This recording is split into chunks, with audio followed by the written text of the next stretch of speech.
Hi everyone, आज मेरा घर पर बिल्कुल भी रुकने का मन नहीं कर रहा था और मैं सच में बहुत ज़्यादा बोर हो रही थी क्योंकि मैं माँ के साथ कहीं न कहीं डेली जाती ही रहती हूँ। तो इसलिए मैंने अपने यूट्यूब चैनल का नेम भी डेली आइप रखा हुआ है। माँ की तबीयत तो मैंने आपको कल बताई थी, बिल्कुल भी ठीक नहीं थी और आज उनका कहीं जाने का मूड ही नहीं था। तो रही बात पापा की करूँ, उनको तो धार्मिक स्थानों पे ज़्यादा जाना पसंद है, तो आज वहीं चलते हैं और इसी बहाने कुछ नया सीखने को भी मिलेगा। तो मैं जा रही हूँ दसूहा के प्रसिद्ध प्राचीन पांडव मंदिर में। तो इंटरेस्टिंग भी है कि क्या सच में वहाँ पांडव आए होंगे? क्या सच में उन्होंने सरोवर का निर्माण करवाया होगा? क्या सच में श्री कृष्ण भगवान वहाँ विराजमान हुए होंगे? तो ये सब देखने के लिए मैं वहाँ जा रही हूँ, तो चलते हैं। पापा के साथ निकल गई मैं स्कूटी पे और आप देख ही सकते हो इसके एंट्रेंस बोर्ड पर ही लिखा हुआ है द लैंड ऑफ पांडव्स। फिर फाइनली मैं उस मंदिर में पहुंची गई थी जिसके बारे में मैं आपसे बात कर रही थी।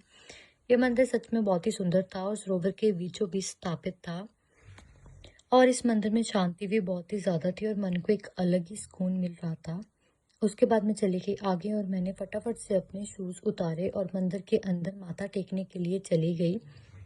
ये था मंदिर के अंदर का कुछ दृश्य। यहाँ पर अलग अलग देवी देवताओं की स्थापना की हुई थी।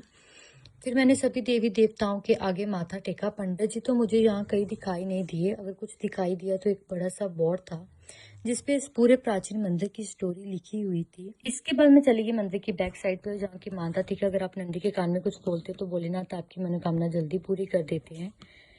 फिर मैंने देखा आगे एक और बड़ा सा रास्ता था।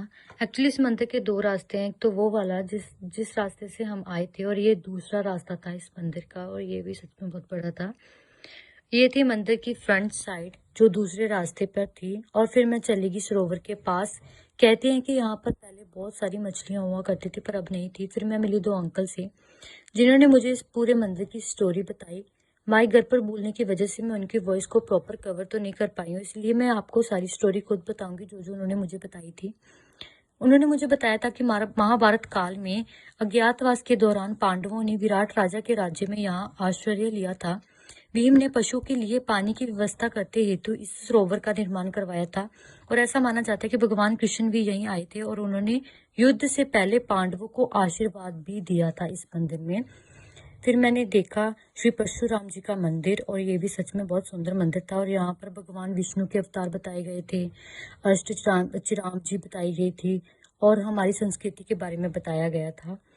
इसके बाद मैंने आगे चली गई और मैंने श्री सिद्ध बाबा पूनाहारी जी के भी दर्शन करे और सच में मन को बहुत ही ज़्यादा शांति मिली और फिर हम चले गए वापस घर को। तो ये था मेरा आज का दिन। आपको भी ये मंदिर कैसे लगे मुझे कमेंट सेक्शन में ज़रूर बताना और बेल आइकन बटन दबाना मत भूलना मेरी नेक्स्ट वीडियो के लिए। सो बाय बाय गाइस।